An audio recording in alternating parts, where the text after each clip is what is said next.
So now that we're inside the cab, before we go operate, let's take a minute to go over the machine controls. Before we do that, first want to make sure that the seat and armrests are adjusted so that the operator is comfortable, and then always be sure to put on your seatbelt. So starting on the left side of the dash, the first switch is the secondary engine shutdown switch. Then you're going to have the hazard light switch, your front-facing working lamps, which are located on the top of the cab, your rear-facing working lamps, which are located on the rear of the machine. Then you're going to have the electronically controlled suspension system switch, which ties an accumulator to the boom hydraulics, which removes rigidity in the boom and just provides a smoother ride. Then you have the monitor dimming switch, which is going to work in conjunction with your headlights. As you move over to the steering column, you're going to have a lever which allows you to adjust the steering column. Then you're going to have your forward and reverse selector, as well as your gear speed switch, a steering wheel, and your horn. So now we can just continue on to the right side of the steering column, where you're going to have your headlights, high beams, and turn signals. You're going to have your front and rear wipers and sprayers.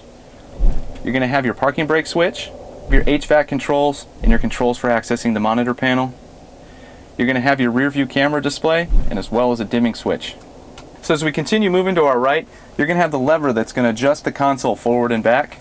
Then you're going to have your bucket control lever, your boom control lever with the kick down switch and the hold switch. As we move to the right, you're going to have your optional directional control switch, your work equipment lockout switch, and a second horn button.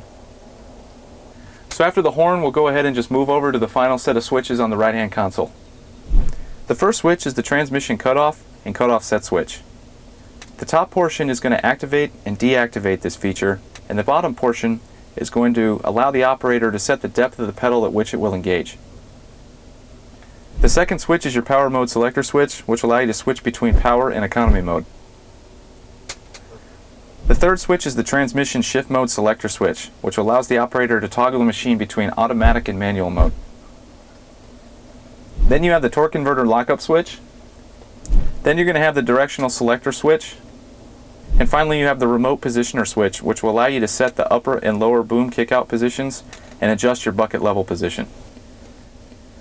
And then finally, moving up from the right-hand console, you're going to have the controls for your radio and your rear window defroster.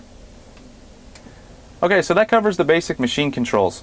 If you have any questions or need additional information about anything that was covered in this video today, please refer to the operation and maintenance manual inside the cab. Thanks.